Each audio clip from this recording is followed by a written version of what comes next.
Hey guys, what's going on?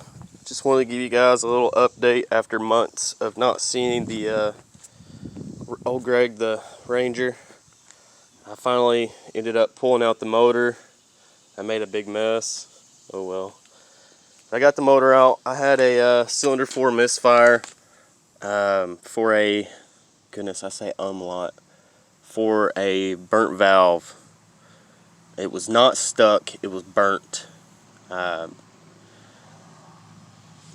But I ended up getting the driver's side cylinder head off before I got the motor out. It came out just fine. And this one here, I'm sure you can't see. I don't think I can get it to focus in on it. This bolt right here is chewed up, and I'm trying to get it out. It's not coming out. This one I couldn't get to it in the truck. So I just ended up sticking a head bolt back in right here, and then moving this bolt here. I'm trying to remember what accessory goes here. I put this bolt right here, and I put my chain on it so I could get it up out of the truck, because this lift only goes so high. This bolt goes right here. I'll go ahead and put it back so I can remember later. Oh yeah, blood, sweat, and tears over here. I am back in Arkansas, so I guess I'm not as sweaty as I would be in Texas, but it's still hot and humid out here. Enough of that. Anyway, I wasn't planning on redoing the timing, but when I was trying to get my harmonic balancer off, I ended up tearing up my timing. I ended up breaking this tensioner over here. You can hear it's just hanging out in there. That's not how it's supposed to be. It was like that before I even pulled the tensioner and stuff off. When I went to take the crank bolt out, I had this camshaft locked in the wrong way, might I add. Do not lock it. Oh wait, this side doesn't have the nub. So there's a nub on the opposite side. This cam would be completely flipped the opposite way. I'm pretty sure these heads are reversible, by the way. But this cam would be flipped the opposite way, and this camshaft for that side, this would be up front. This camshaft would have a little nub. I'm not sure. I guess it's a camshaft position sensor. There's a little sensor on the valve cover. It shows you, it hits off of that. But I broke that nub because that's where I originally locked it down, and then I locked it on these flat spots. And once I locked it on those flat spots, I got the crankshaft to turn, but the camshaft did not. And so I'm assuming that's what broke. The transmission also started slipping again, so yeah, the new one, the one that I just put in. But the transmission started slipping, so I'm gonna go ahead and pull that out. I left it in the truck for now, just because I was tired of having this motor in here. I got it crooked as hell. It's okay, we'll still get it out, it's no big deal. But this was a job right here. Let me tell you, I bit off a lot more than I really should have with my workspace here. But it is what it is. But on a more exciting note, since you guys haven't seen the truck in so long, this is just polish that I didn't get off the bumper. I took the back bumper and I rhino lined it, took it completely apart and rhino lined it, so each part in itself is its own thing. I got new wheels. These are 15 by 8s or 9, one of the two. They're 15 by 8 or 9. Not sure what the offset is. Super generic wheel, but I like them. So I bought another set, very, very similar, and they are 15 by 12s, and they have negative 63 millimeters of offset. And I mean, it's already got a bit of poke. That door's open, but it's already got a bit of poke. It's pretty much doubled with the new wheels. And also, the reason I got the new wheels is these tires are so wide in comparison to the wheel that the wheel swims around inside of the tire, and it makes the truck handle like crap. So that's why I ended up getting new wheels. I don't think you guys have seen this yet. I went in and I paint matched these, this part of the door card. I can't remember what it's called for the life of me, but it's not actually paint matched. This is dark Highland green metallic. That is dark jewel, or it's jewel green metallic. This does not match, but it's very, very close. It's the only thing I could find in a Rustoleum can. Was it Rustoleum? Maybe it was Duplicolor, I'm not sure. That was the only thing I could find in a can that I could spray.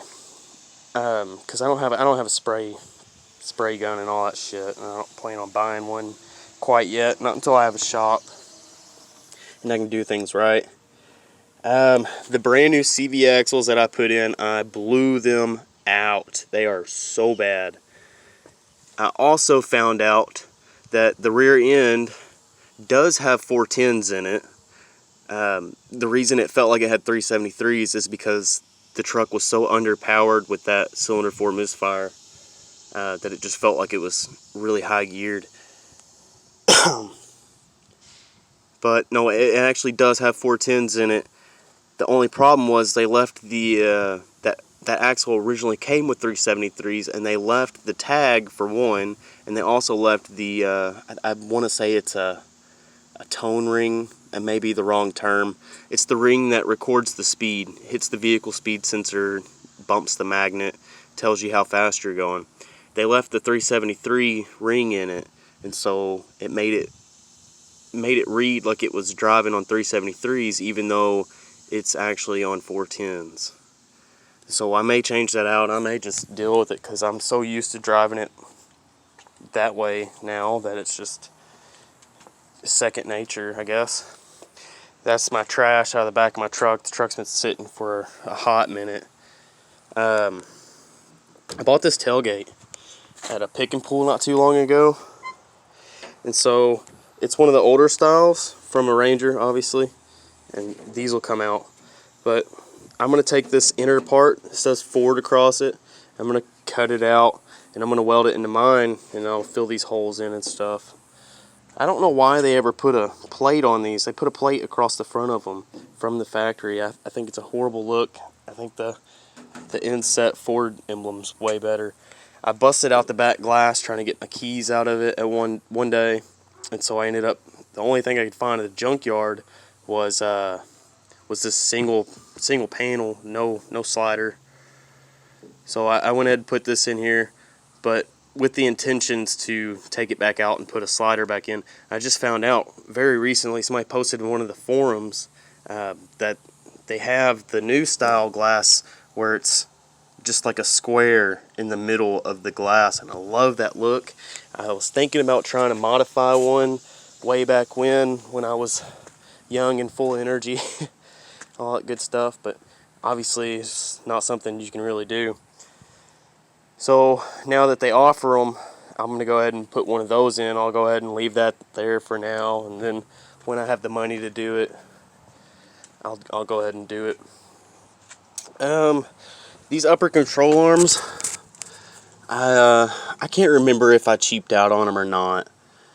I want to say maybe I did, but they're already pretty shot. The boot is in good condition, but there's play in them.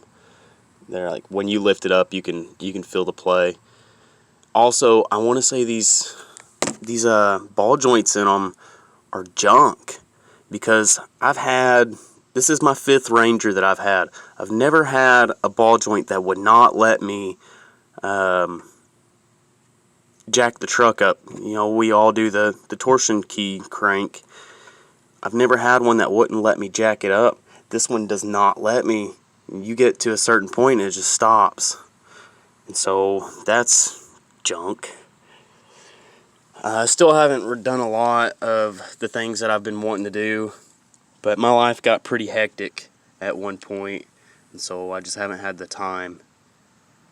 But basically this motor here, we're going to go ahead and pretty much rebuild it, Not everything. I'm not doing any of the major components, like the bottom end, the pistons. That's all going to stay. I am doing things the cheap way. I'm not resurfacing the heads and all that crap. If it blows, I'll go get another one. The transmission, I may end up getting another transmission dependent on if this one ends up blowing out again after I replace those valve body gaskets. But we'll see on that. Trying to think what else I've got in the works. Oh, I did buy the Simmons Auto water pump house, or thermostat housing. It's a metal housing instead of being the plastic that has that seal right in here somewhere. Not down here, but up here. There's a seal right here that blows out, and that's a fucking nightmare. You buy a brand new one, and it just blows out again.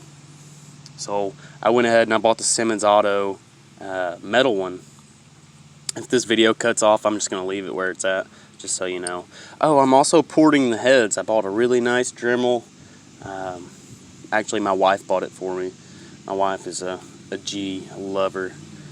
But she bought me a really nice Dremel with my money, I might add. She brought me a really nice Dremel, and I'm going to use that, and I'm going to port these out. I'm not going to do too much on the intake side. The intake side, from what I've read, is